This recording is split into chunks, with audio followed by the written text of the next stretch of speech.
The wooden floor of the Jeet Kune Do school absorbed the late afternoon light filtering through tall windows, casting long geometric shadows across polished bamboo that had witnessed 1,000 training sessions. Outside, the streets of Los Angeles hummed with the ordinary chaos of 1972. Car engines, distant sirens, the muffled conversations of people who had no idea what was about to unfold. 3 floors above them, Bruce Lee sat in the center of the training floor, cross-legged, his 32-year-old frame appearing almost impossibly still in the golden light. He wore simple black training pants and a gray fitted shirt that revealed the compact musculature of someone who had spent 27 years refining the human body into something closer to pure function. His eyes were closed, his breathing so controlled that his chest barely moved, each inhale lasting exactly 4 seconds.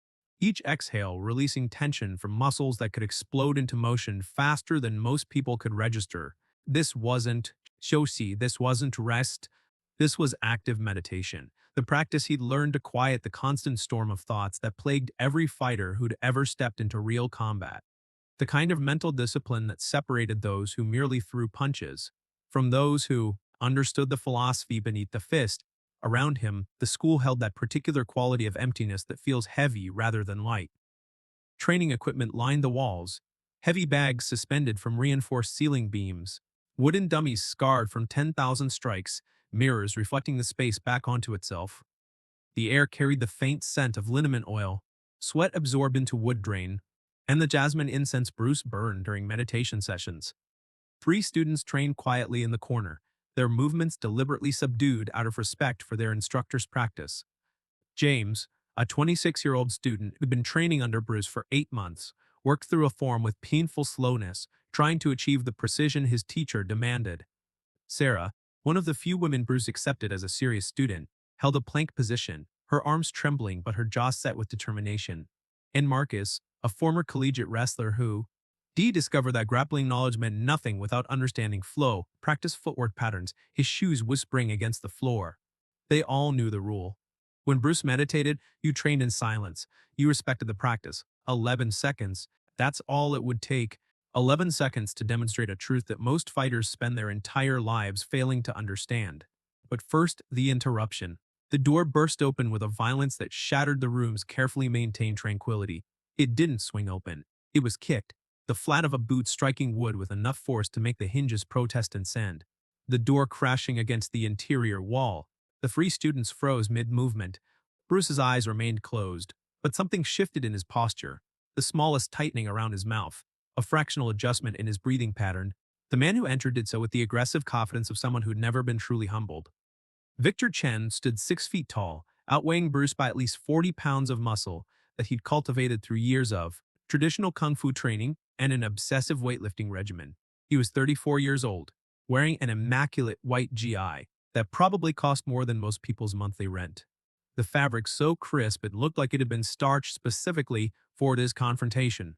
His face carried the particular arrogance that comes from being good at something and never being forced to question whether being good is the same as being wise. Behind him, 2 of his own students hovered uncertainly in the doorway, their expressions suggesting they tried to talk him out of whatever this was and failed completely. Victor's voice cut through the room like broken glass on concrete. Bruce Lee, the great Bruce Lee, too important to accept challenges anymore, too famous to prove himself against real traditional masters. The 3 students in the corner exchanged horrified glances. James took a half step forward, his protective instincts overwhelming his common sense. But Sarah grabbed his arm and shook her head sharply. They'd all heard the stories. They knew what happened when people interrupted Bruce during meditation. But they'd never actually witnessed it. Bruce's eyes opened slowly, and for just a moment, something flickered across his face that might have been disappointment. Not in Victor. In the situation itself. In the predictability of ego. The tiresome repetition of insecurity, dressed up as confidence. He didn't stand, didn't shift position, simply looked at the intruder with eyes that seemed to register everything. The tension in Victor's shoulders, the slight overcommitment in his stance, the fear disguised as aggression, the desperation to prove something that couldn't be proven through violence. His voice, when it came, was quiet, conversational, the tone you'd use to discuss the weather or comment on traffic. You interrupted my practice. It wasn't a question. It wasn't even an accusation, just an observation of fact. Victor laughed, a harsh, performative sound designed to assert dominance. Your practice, You sit on the floor like a monk while real fighters train? I've heard the stories. Bruce, everyone says you're so fast, so skilled, so revolutionary with your Jeet Kune Do, but I've been training in Wing Chun for 20 years. 20 years of real kung fu. Not this hybrid nonsense you teach to Hollywood actors and rich white students who want to pretend they understand Chinese. Martial arts. He gestured dismissively at the students in the corner, his contempt visible in every line of his body. I challenge you, right now, prove that your way is better than the traditional path, or admit that you're just a movie star playing at being a master. The silence that followed felt thick enough to choke on. Marcus, James, and Sarah watched Bruce's face, trying to read what would happen next. They'd seen their teacher spar. They'd witnessed demonstrations of speed that seemed to violate the laws of physics. But they'd never seen him truly angry, never watched him respond to this particular brand of disrespect. Bruce stood slowly, his movements carrying the fluid precision of water, binding its level. Even the act of rising from a seated position seemed somehow economical, as if he expended exactly the energy required, and not a single erg more. He was shorter than Victor by 4 inches, lighter by 40 pounds.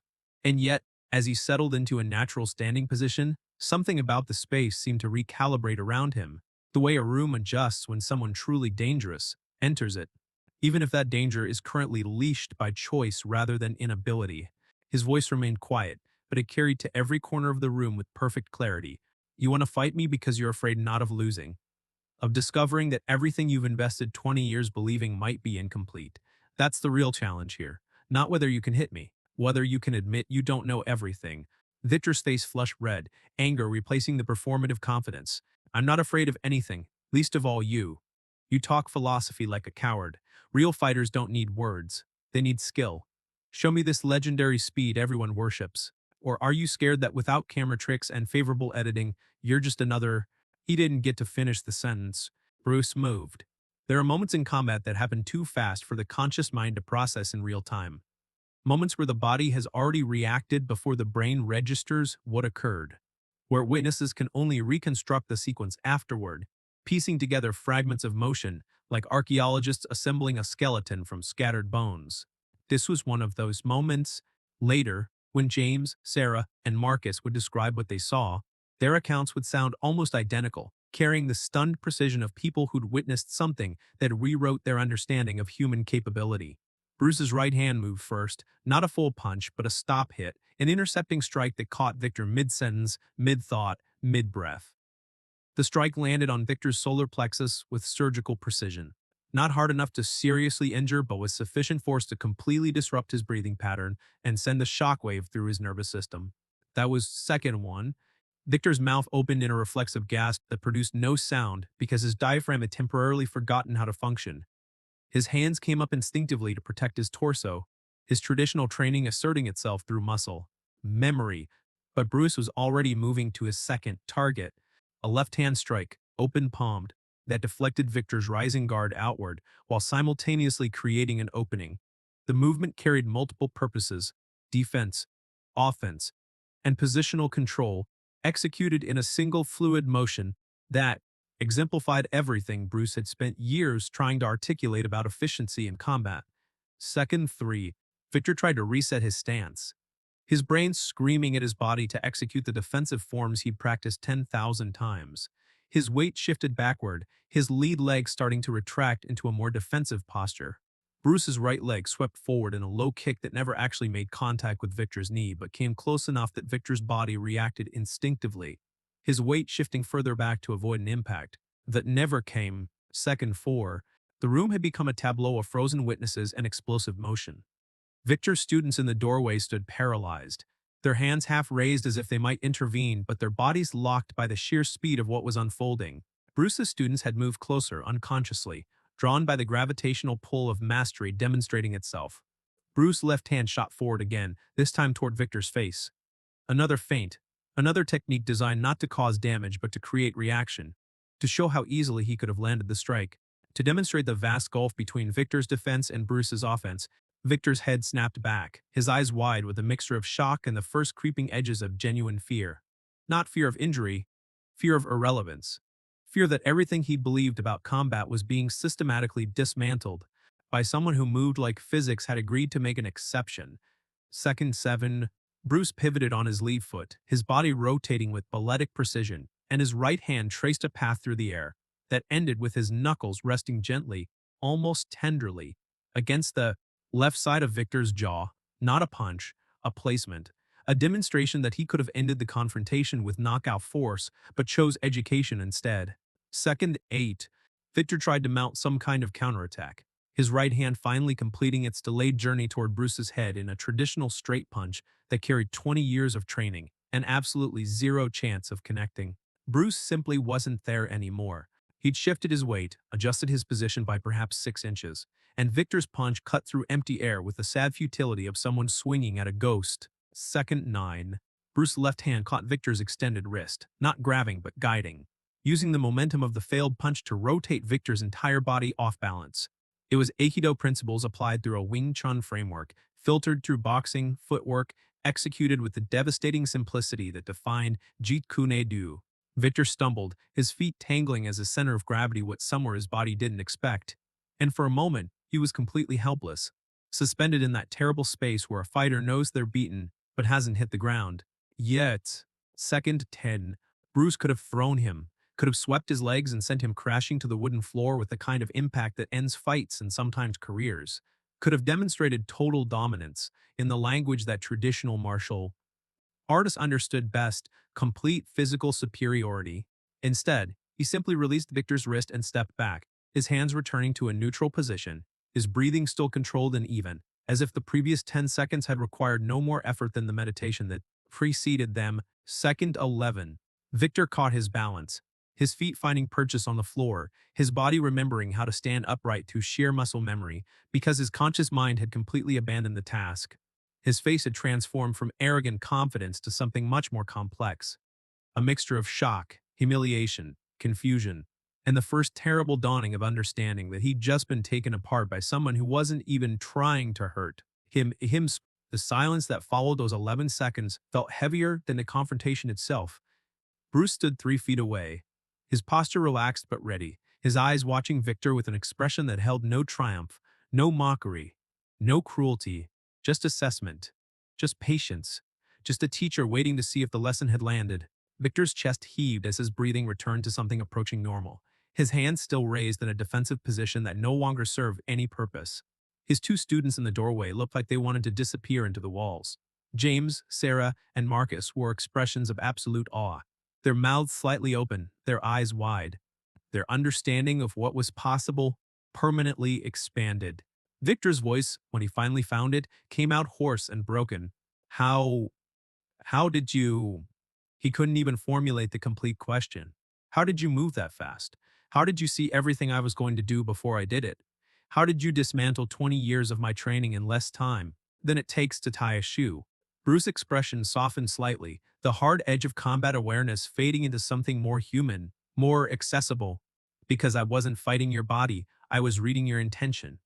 Your technique is excellent. Your forms are probably flawless, but you're trapped inside them. Every movement you make is telegraphed by the structure. You've internalized. You're not responding to what is. You're executing what you've practiced. He took a small step closer, his voice dropping even quieter, forcing Victor to truly listen rather than just hear. That's not a weakness. It's a stage. Everyone passes through it, but you have to be willing to move beyond it, to question what you know, to accept that mastery isn't about perfecting techniques, it's about transcending them. Victor's hands slowly lowered, his defensive stance collapsing into something much more vulnerable. His eyes, which had entered the school burning with aggressive certainty, now held something different, something raw and honest. I came here to prove you were a fraud, to expose you as just another Hollywood creation. Bruce nodded slowly, acknowledging the admission without judgment. I know. And I could have hurt you. Could have broken your nose, cracked your ribs, given you injuries that would have kept you out of training for months. Would that have proven anything? Would that have made either of us better? Victor shook his head mutely, his throat working as he tried to swallow past the shame constricting it. The fact that you came here at all tells me something important, Bruce continued, his tone shifting into something that sounded almost like compassion. You care enough about martial arts to challenge someone you thought was diminishing them. That passion is valuable. But passion without wisdom becomes aggression, and aggression without purpose becomes destruction. He gestured to the training equipment around them, to the students watching in stunned silence, to the space itself. This school exists because I spent years being exactly where you are right now, convinced I had all the answers, certain that my way was the only way. And then I got beat. Really beat. By someone who showed me that there were entire dimensions of combat I hadn't even considered. Victor's eyes widened slightly. The idea that Bruce Lee, had ever been beaten seemed to violate some fundamental law of the universe. You got beat.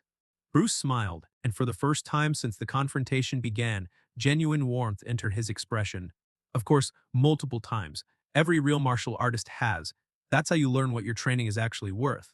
Not in demonstration, not in forms.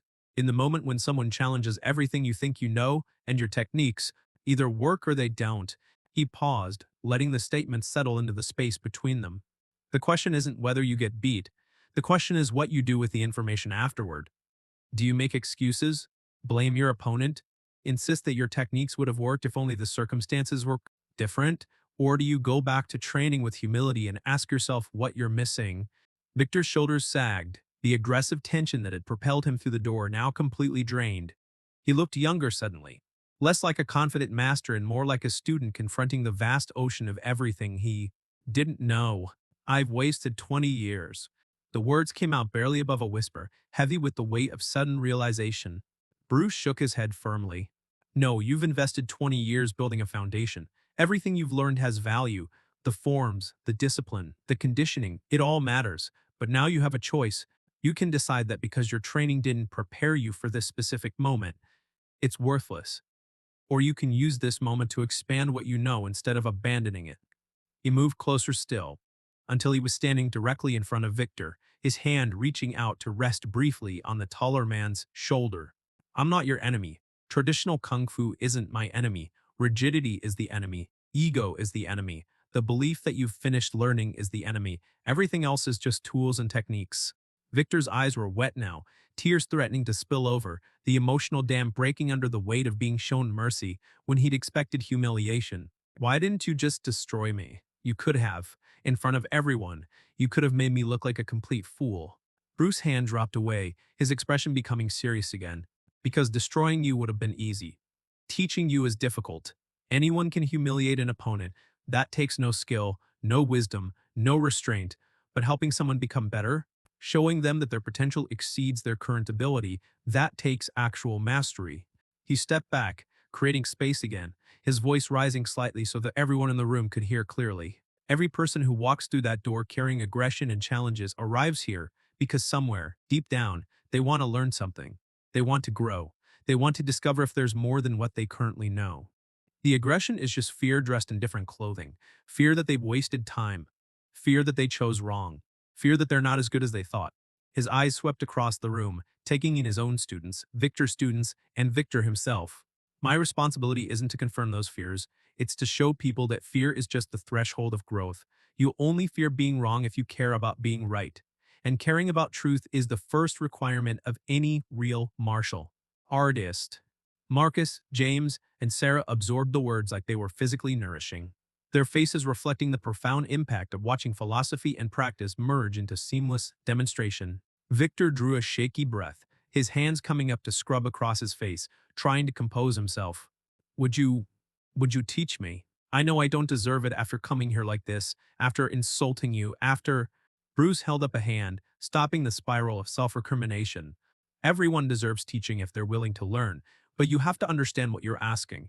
Learning Jeet Kune Do means unlearning a lot of what you think you know. It means being comfortable with uncertainty. It means accepting that there are no perfect techniques, only appropriate responses to specific moments. Victor nodded, the motion becoming more emphatic as he spoke. I understand. Or at least, I'm willing to try to understand. I can't go back to training the way I was. Not after seeing this. Not after feeling how completely I was outmatched by someone smaller than me who wasn't even trying. To hurt me. That's the first real insight, Bruce said, his tone carrying approval. Size matters, weight matters, strength matters, but they only matter if everything else is equal. And everything else is never equal.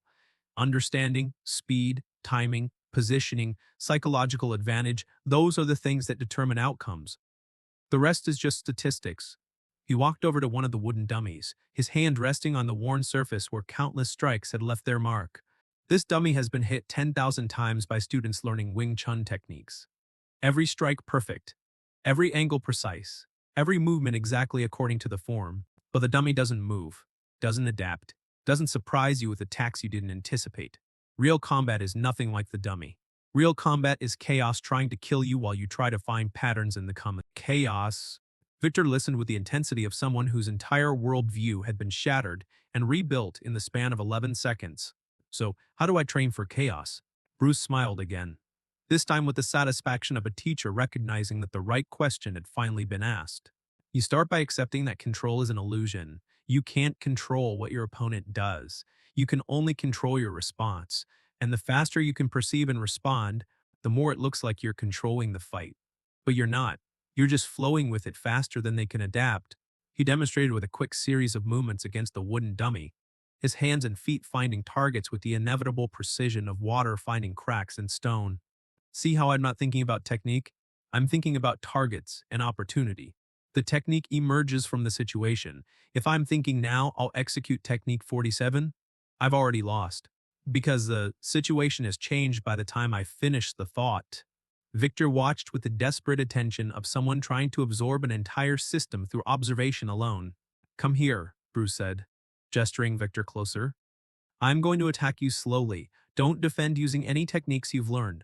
Just move out of the way. Don't think about it, just move. Victor approached cautiously, his body still carrying the memory of being dismantled, his nervous system on high alert. Bruce threw a slow-motion punch toward Victor's face, telegraphing the movement with exaggerated clarity. Victor's body froze, his hands coming up in a perfect Wing Chun defensive position, his feet shifting into the proper stance, his entire being executing exactly what 20 years of training had programmed him to do. Bruce stopped the punch an inch from Victor's face and shook his head. You defended, but you did it by executing a technique. Now let's try again. This time forget you know Kung Fu. Pretend you're just a person who doesn't want to get hit. What would you do? Victor nodded, his expression confused but willing. Bruce threw the same punch, same speed, same trajectory. This time, Victor simply leaned back, his head moving out of the path of the punch through pure instinct rather than trained response. Better, Bruce said. That's your natural reflex. That's what your body wants to do before your training tells it to do something else. Now we build on that reflex, make it faster, make it more efficient. Add counters that flow naturally from that movement, but we start with the reflex, not the technique. The lesson continued for another 20 minutes, Bruce patiently breaking down decades of trained responses and helping Victor rediscover the instinctive reactions that existed before formal structure. James, Sarah, and Marcus watched in fascination, their own understanding deepening as they witnessed their teacher's pedagogical approach in real time. Victor's two students, who'd been frozen in the doorway throughout the entire encounter, slowly crept into the room proper, their expressions uncertain but curious. By the time the session ended, Victor looked physically exhausted but emotionally lighter, as if some tremendous burden had been lifted by the act of admitting he didn't have all the answers. He bowed deeply to Bruce, the gesture carrying genuine respect rather than the performative deference of ego-driven hierarchy. Thank you, not for the lesson, for the mercy. I came here to destroy you, and you responded by building me up instead. I don't know how to process that. Bruce returned the bow with equal respect. Process it by paying it forward. The next time someone challenges you with aggression and fear disguised as confidence, remember how you felt in those 11 seconds. Remember the difference between being destroyed and being taught, and choose teaching. Victor nodded, the motion carrying the weight of a vow rather than simple acknowledgement. He turned to leave, his students falling in behind him, their postures reflecting a mixture of confusion about what they witnessed and relief that it hadn't ended in violence. At the door, Victor paused and looked back. Those 11 seconds changed my life. You know that, right? Bruce's expression remained neutral, but his eyes held warmth. Those 11 seconds were just the catalyst. You're the one who has to do the actual changing.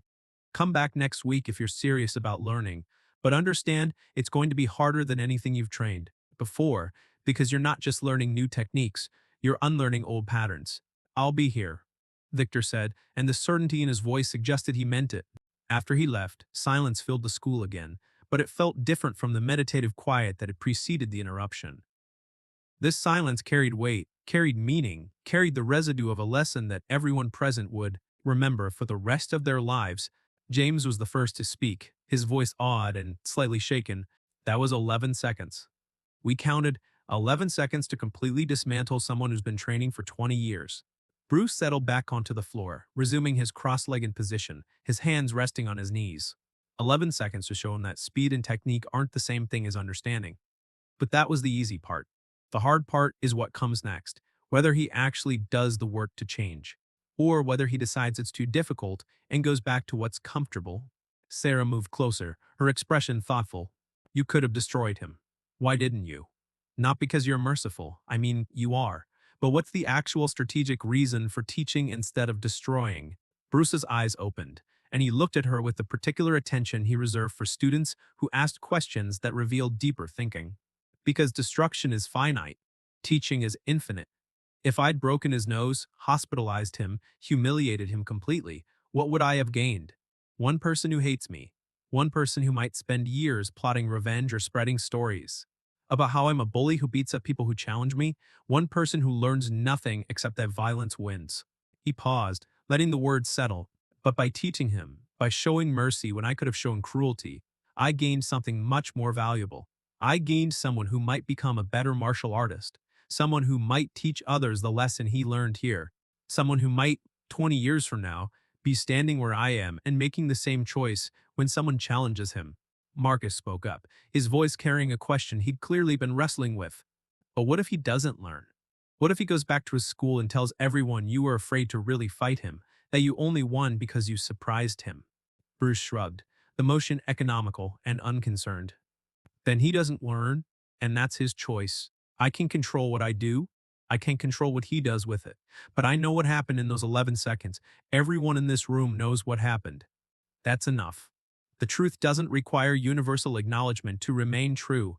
The three students absorbed this, their faces reflecting the complexity of understanding that mastery involves not just physical skill, but philosophical depth that most people never develop. Bruce closed his eyes again, his breathing slowing, his body settling back into the meditative state that had been interrupted. Training is finished for today. Go home. Think about what you witnessed, and ask yourselves, when you win, when you're proven right, when you have power over someone who wronged you, what do you do with that power? That's the real test of character. Anyone can win a fight. The question is what you do after. 3 months passed. Victor returned to Bruce's school the following week, as promised, and then the week after that, and the week after that. The transformation wasn't immediate or dramatic. Those kinds of changes never are. But slowly, incrementally, his movements began to shift. The rigid adherence to form gave way to something more fluid, more responsive, more alive. His own students noticed the change and asked questions, and Victor, to his credit, told them the truth about the encounter, not a version designed to preserve his ego, but the actual truth about being completely outmatched and choosing to learn from it rather than be destroyed by it. Some of the students left, uncomfortable with their teacher's admission of defeat. Others stayed, intrigued by the possibility that there was more to learn than they'd imagined. 6 months after the confrontation, Victor brought one of his students to Bruce's school, a young woman who'd been told by other traditional instructors that women couldn't truly master kung fu, that their bodies weren't suited for real martial arts, that they should focus on forms and flexibility rather than actual combat technique. Bruce took her as a student without hesitation, seeing in her the same hunger to exceed limitations that he recognized in himself. 1 year after the 11 seconds, Victor stopped teaching traditional Wing Chun exclusively and began integrating the principles Bruce had shown him, not abandoning his foundation, but building on it, expanding it, allowing it to evolve rather than remain static. 5 years later, one of Victor's students would go on to win a full contact fighting championship using a hybrid system that honored traditional kung fu while incorporating the adaptive principles of Jeet Kune Do. 10 years later, Victor would open his own school with a sign above the door that read, Traditional Foundation, Infinite Evolution. 20 years later, after Bruce had died far too young at 32, leaving a legacy that exceeded his brief time on Earth, Victor would tell the story of those 11 seconds to every new student who walked through his door. He would describe the humiliation, the shock, the complete dismantling of everything he thought he knew. And then he would describe the mercy, the teaching, the choice to build instead of destroy. And he would ask them the same question Bruce had asked him. When you win, what do you do with that power? Because Victor had learned in 11 seconds but spent 20 years understanding was the actual measure of mastery. Not how fast you can move, not how hard you can hit, not how many techniques you've perfected or forms you've memorized, but what you choose to do when you have every right to destroy someone and choose to teach them instead. The wooden floor of Victor's school, different from Bruce's but somehow spiritually connected, absorbed the afternoon light, filtering through tall windows, casting long geometric shadows across polished bamboo that had witnessed 1,000 training sessions. And sometimes, when Victor sat in meditation before classes began, he would think about those 11 seconds and smile. Because Bruce had been right. Destruction is easy. Anyone can break something. But teaching, showing mercy, using strength to uplift instead of dominate, that takes actual mastery, and that mastery ripples forward through time, touching lives that never met the original teacher, spreading through generations like a stone dropped in still water. 11 seconds. That's all it took to change one life. But that one life went on to change dozens more. And those dozens went on to change hundreds. And somewhere in that expanding circle of influence, in students who learn from students, who learn from Victor, who learn from Bruce, the lesson continues. Strength without wisdom is just violence. Speed without purpose is just motion. Victory without grace is just cruelty. But mastery, real mastery, is knowing when not to destroy someone, even though you can. Especially when you can. Now ask yourself this. Who in your life have you destroyed when you could have taught instead? When you won an argument, proved you were right, had power over someone who wronged you, what did you choose? Did you grind them down? Make sure they knew how completely they'd lost? Take satisfaction in their humiliation? Or did you extend the hand that builds instead of the fist that breaks? Bruce Lee understood something that most people spend their entire lives never learning. The strongest people aren't the ones who can hurt you most. They're the ones who can hurt you most and choose not to, who can win and choose mercy, who can dominate and choose teaching, who can destroy and choose to build instead. That's power, that's mastery, that's legacy. 11 seconds to demonstrate it, a lifetime to understand it, generations to prove that it was never about the fight, it was always about what you do after.